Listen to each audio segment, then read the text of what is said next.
Hi everybody, it's Jay, and today I have an in-depth video on all of my materials and my process on how I made my own BJD. I made everything myself, from the first design to the clay doll to, in the end, casting it myself in resin. So this is the design that I had in the beginning. So how did I get from this design to my end result? Here are some pictures of the process. Since the doll has to be hollow, I started off with some wooden sticks inside of all of the joints, and I worked on top of it with a clay, and I always just sketched out where I wanted the face to be and where the middle parts were, where I wanted to be, where I wanted to have the joints and stuff like that. And always mark your joints so you know which ones have to be where. Always test the joint systems and make sure that they're working and doing what you want them to do.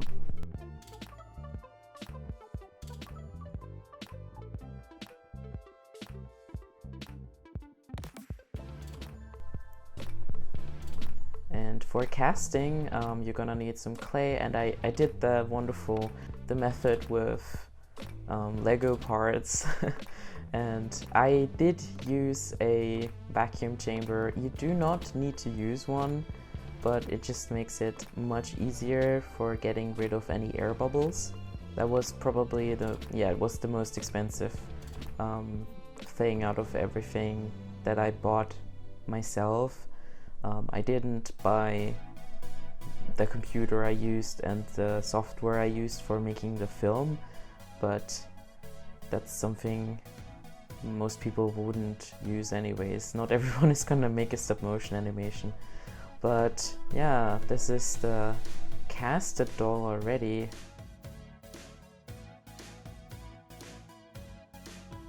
These are like the rough parts before sanding.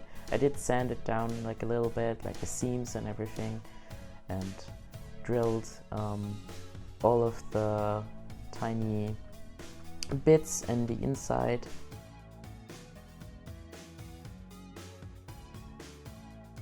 And here you can see me working on my animation in my animation room. So this is the packaging of the clay that I used. It's called Ladol. I got it from Japan, and my cat is smelling the clay. You can get it on eBay, or if you were at L-Doll, they also sell this, which is really neat, but you know, eBay just is fine. The good thing about this clay is that once it dries, you can actually work on top of the dried clay with new clay as well. If you already have been working with clay, you might know that that's usually not the case.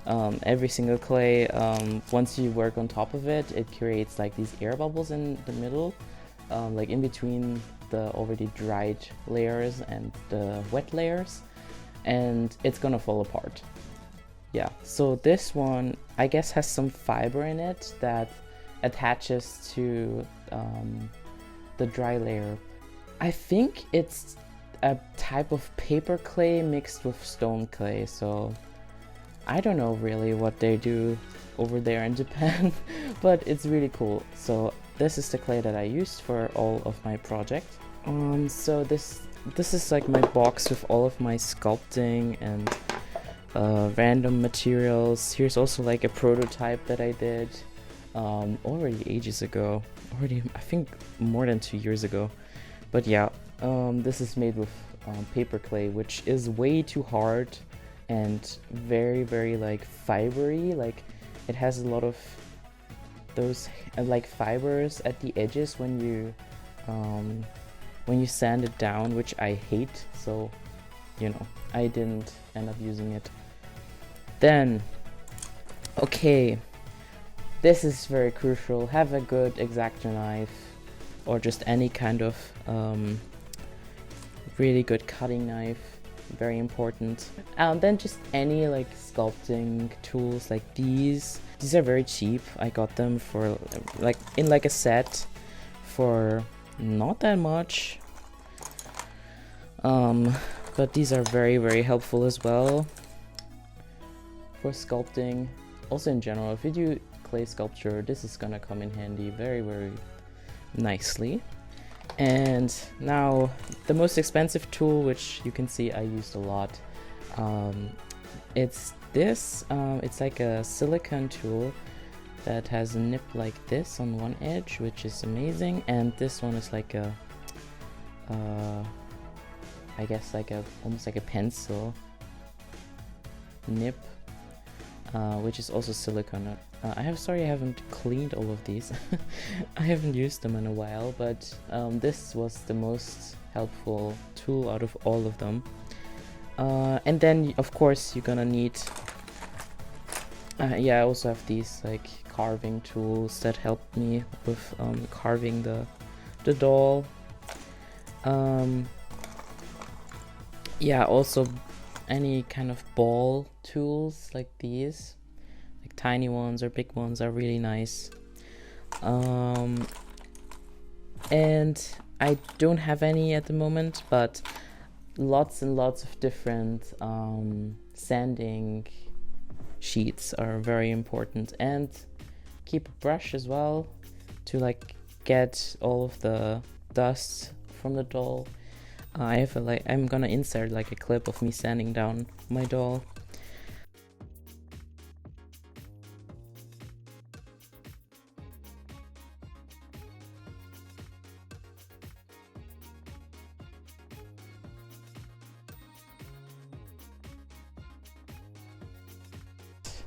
And of course, yeah, for the insides I just used some, how do you call this, like wooden sticks. If you're gonna make like a bigger doll, you could use like chopsticks, or I've seen people use straws, like just plastic straws. Those work fine as well. Just make sure that you can take them out afterwards. These work really well with the clay, because the clay it does shrink, but not as much, which means I can easily take out any material that was inside of the clay. So for the silicone, I use this brand. It's called BJD. So it's a German brand. I got it from a local shop.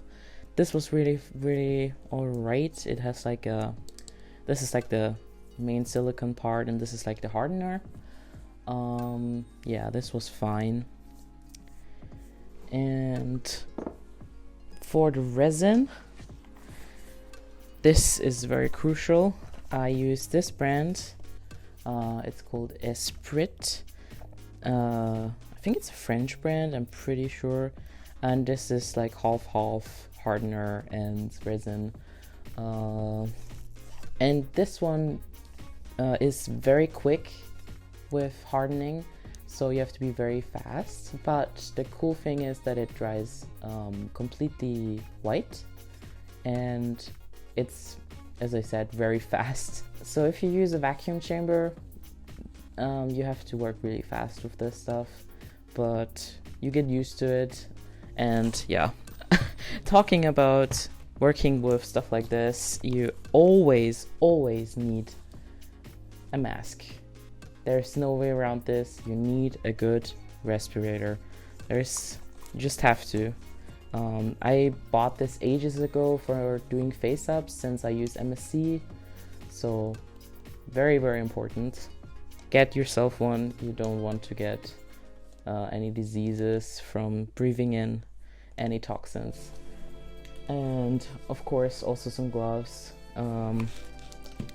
It's probably the best if you get some really high quality ones, but if you can't get any, the normal store-bought stuff is fine. And the next thing is like a separating cream that I put on all of my dolls, like the doll parts, before putting them into the silicone forms, so they're easily you can easily take them out again, which is also very important, because you don't want your like your clay doll parts to stick to the silicone and you will never be able to remove it. So yeah, this helps you get all of the silicone very smoothly away from the clay. Okay, that's all of the materials. I also used a Dremel, which actually doesn't belong to me but my father, but that's very, very handy if you have one, because it makes sanding down seams and stuff very, very easy. Dolls are hollow. At least jointed dolls, ball jointed dolls are usually hollow. So when you make the silicone forms, of course you have to make like put a little bit of clay in the middle, so the silicone will not connect inside of the clay part, which would end up with you not being able to take out the clay, if that makes sense, like the clay part. So what you want to do is put a little bit of clay inside of here, so that they're still going inside, like the silicone is still going inside of the part of the doll, but they're not touching. So when you take it out, whoop, you can just easily remove it. And once you're done with that, of course you're gonna have like a little gap here, or rather you're gonna have like a little bit that you have to drill so you can thread your elastic through. I used this kind of elastic, just like a normal one for, I guess, sewing. You can get this everywhere. I got a very, very cheap one from one of my local shops. So yeah, and this is the end product. I'm very, very happy with how this doll turned out. If you have any more questions on anything, just let me know. I'll be happy to answer any questions or whatever you need. Just hit me up. Thank you so much for watching, and I'll see you all in my next video. Bye.